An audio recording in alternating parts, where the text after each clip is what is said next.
Let's pull this image up if you guys haven't seen it. You might have been living under a rock, but let's talk about it. Here we go. This is what's causing a media storm. Everybody's like, Pat Bev's this, Pat Bev's that. And honestly, right here, you didn't have earlier, it was LeBron. LeBron's right there in the corner. LeBron's right here.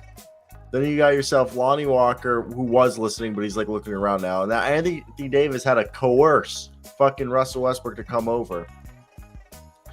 And I'm not saying it's a sad state of affairs, but what do you think this is being blown out of proportion? I kind of saw the beginning of the game, but I had actually turned the game off by the second half. Yeah, I think it is being a little bit blown over proportion. What was also interesting, what started this whole weird thing, is at the beginning of the game, Russ was not in the, like, everyone's on the court. You know, they're doing their speech, they're doing their spiel, their pregame spiel, and Russ is on the court, or he's on the sideline. Like, he wasn't even in the group. All of his teammates are in this damn huddle. Like, the whole team's in this damn huddle, and he's, like, out on the sidelines. I think the external noise definitely plays a role in Russell Westbrook, and I think on that play in specific, Russ made a pretty bad move, and I think he was just pissed off at himself. So, you know, this isn't something that the Lakers necessarily do. Like, this is more of a college basketball huddle to me. We don't really see huddles like this all that often in the NBA. So I don't put too much stock into this specific. I mean, Anthony Davis was outside of the huddle too, and then Bev's like calling everybody in. He's like urging everyone in, and yeah, I don't have too much stock in this, but I know it goes like really deep. I know they're rumored to be like best friends right now, but apparently this stems from draft day, where Russ was, you know, highly coveted, top lottery pick, and Patrick Beverley was a second round stash. So I don't know if egos are colliding here. I think Russ just is pissed off at the way he's playing and the way he's perceived from the NBA media and fans. First off, did not know. Like, I knew Pat Bev like played a year or two overseas. Like, I knew that was part of his journey. Kind of did the Jayshawn Tate route, but I thought Jayshawn Tate did what Pat Bev did. But I didn't know that he was drafted by the Lakers, and I don't know if his rights were traded to the Rockets or whatever. But he was like, it was crazy because the reason why he went over was he was suspended and deemed ineligible to play. And then he went out and just signed like a few six figures contracts and, you know, played in Ukraine and then played in Greece and then Russia and then came over. And I didn't never thought about the thing that stems back to draft day with them. I saw some people saying that the reason why Russ wasn't coming over was because he was arguing with the ref. And I don't know. I just think like Russ, like, this is just a bad look. And Russ should be doing everything. Not like that he should be caring about for people to like him, but he should at least be making it, like, showing with his body language that he's actually trying. Yeah, his body language is not what I'm looking at, or not what I'm looking for. I don't understand it, but yeah, he's arguing with the ref. He's pissed off at the call. He's pissed off at himself too. I don't have this specific. I'm not putting stock into it, but yeah, I agree. Don't put stock in it, but I was just, you know what I mean? Russ is. It's interesting. I was watching Undisputed this morning, and I heard Uncle Shay talk about how he's just given up hope. If you have Russell Westbrook on the basketball team, I don't care. If LeBron and Anthony Davis are giving me 65 a night or 65 in the season each, they'll make the playoffs, they'll be solid. But as far as championship aspirations, he's not having it. So I saw this. I'm like, I kind of like the way the Lakers have been playing from what I've watched in the preseason. And so I watched this game. I watched the first half, especially the first quarter, very hard. And although he had 3 turnovers, 2 of them were just like so goddamn stupid. His foot was out of bounds before he was getting ready to drive. But the offense, to my surprise, it was flowing, right? So Darvin Ham, when you get the rebound, whoever has the ball, push. Like, don't find an outlet, just literally push the ball. So they were moving, they were scoring in transition. Lonnie Walker looked amazing. He looked amazing for him. You know, Russ was never in a bad spot. Anthony Davis was feasting. LeBron was feasting. Pat Bev was out there orchestrating. Pat Bev was creating turnovers, getting steals. Anthony Davis was getting blocks from the weak side. I liked the effort they were pushing both offensively and defensively. And so I think more so my issues with the Lakers are their bench and their depth. I mean, I don't Austin Reeves doesn't do much for me. Christie doesn't do much for me. I like Damian and Thomas. They're enticing, but they need wing scoring. They need more on the bench. Like Cole Swider, if you're relying on Cole Swider, an undrafted guy, to be one of your leading roles on the bench, not like Cole's, like he's deserving of it. He's really looked really good since Summer League. I just worry about this bench depth, and I think that they'll be able to make it work enough with Russell Westbrook, but I don't know if they have that bench depth, man. I really don't. I do like how Russell come out. Fuck you. A few weeks ago, you were all up the fucking Lakers are good, and I was trying to temper expectations. No, the Lakers are good, but like I agree. Like you are now reiterating what I said all offseason was like, I don't think the team is bad. Like I think they're way better than people think, and I think the guys are going to play way better than people are expecting. But yeah, I think this team's only 7 guys deep. Wow. Confidently that I can say that there are 7 guys that I know what I can expect from them at the bare minimum. Now, could the 8th, 9th, 10th guys, whoever they are, because you could pick your poison on however that order is going to go, because most teams run a 9 or 10 man rotation in the regular season, and then the other guys get garbage time. But I want to see how would like who's going to round out the bench. They played Lonnie Walker in the starting lineup, and I think my girlfriend just texted me that one of her roommates found one of her roommate's boyfriends on Tinder. Ooh, yeah. Got like 3 text messages. I was like, I'll respond to that later. But like, damn, the T right there, Guys were guys. Yeah. Like how blatant, like balls on that guy. But yeah, because you look at the start, you think the starting lineup: Pat Bev, Russell Westbrook, Lonnie Walker. I guess if you go off last night, LeBron James, Anthony Davis. Then you go probably Troy Brown Jr., Juan Toscano-Anderson, Dennis Schroeder. So that's your 8 guys that I feel good. Then you have Damian Jones and Thomas Bryant. So that's your 10.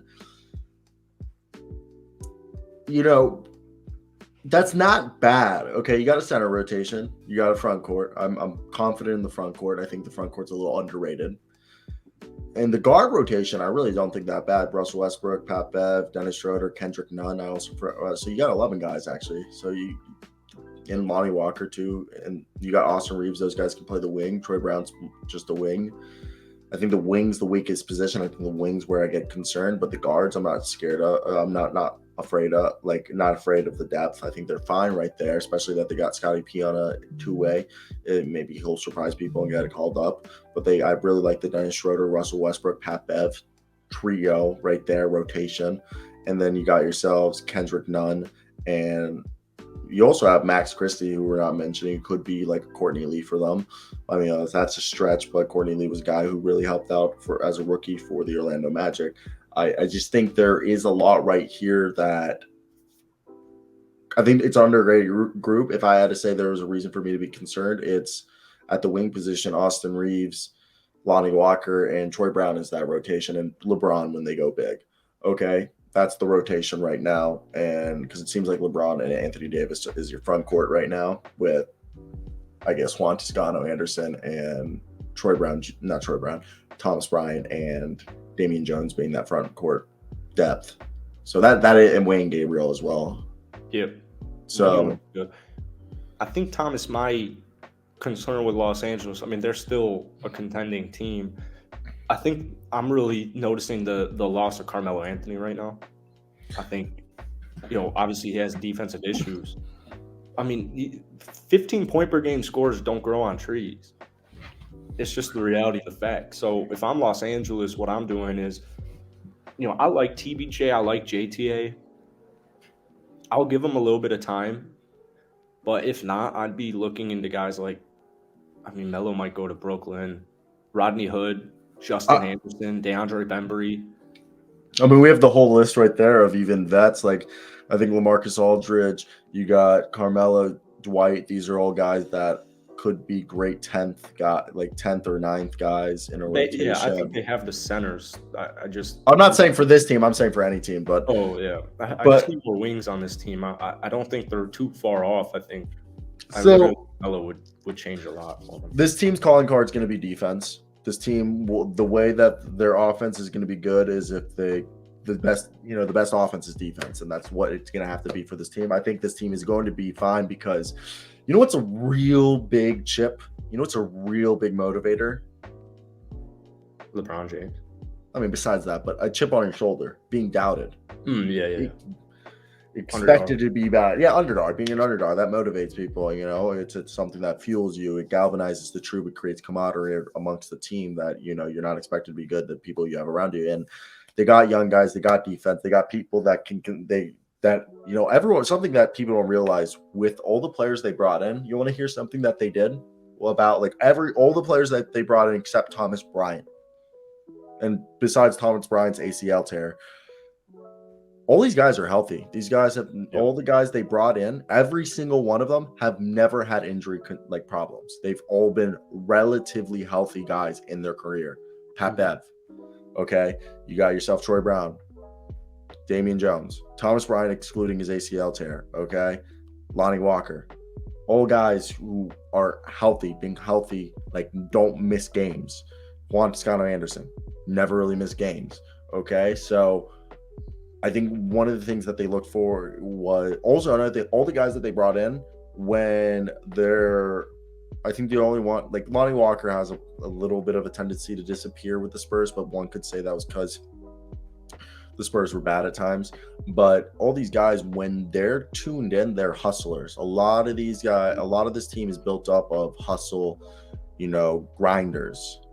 And in the modern NBA, if this team could just shoot at a league average, I mean, this team won an NBA championship, I think, shooting at 32% collectively as a whole. So I don't think shooting is the biggest concern. It's just they need to be a top 10 defense, in my opinion. If they're a top 10 defense, they are a contender team. And both the Suns and Bucks were 33%. So exactly, I'm actually loving the defense. I'm loving the hustle. I'm loving the intensity, even from Russell Westbrook. Contesting shots at the rim he was doing last night. Yeah. Another thing I like, kind of what you touched on, is they'll be fine. I think that they're going to stagger Russ like you should. I think LeBron will even be staggered with the bench unit. And reliability is huge. These guys will only improve. And the defense intensity, I'm a big fan of it right now. But lastly, communication. A lot of guys on these teams have not played together, just like Brooklyn. So we saw it with Brooklyn last night. We saw it with Los Angeles. There will be some tweaks. It's preseason basketball. I mean, even LeBron's making mistakes out there because it's preseason basketball. No, I agree. It's all something that people can't take for granted because it's preseason basketball. You got to take everything with a grain of salt. Yes, is this like the last, what do we call it? The last push? We're going to start seeing what teams are truly hinting at doing. But yeah, I think what we need to see is this is a team that I really truly do believe that at the very least, I think they're a 4th seed. And I just think LeBron being on a vengeance tour is a powerful thing that people don't realize. Okay. And just every game they play, they're just going to get better. Okay. They're just going to get better. A lot of tanking teams too. A lot of tanking teams. People don't realize, yes, there are a lot of teams that are trying to be good, but there are a lot of teams that are also trying to get Victor Wembanyama or Scoot Henderson. So I think that's a very underrated, chip in their favor. So that's where I want to see how this season goes on with the progression of the younger guys. Because the reason why they haven't brought back any of the older dudes was they said, fuck it, we're not going to go old again. And I think that was something that they wanted to make clear, that they were going to go and make sure that they had a young squad who's going to be healthy all year round and that they can be relied upon, I think is the biggest thing. Yep. So there's that. Now let's go over to and talk about the Golden State Warriors. And this is where I want to hear your thoughts. What do you think of the news that I related to you earlier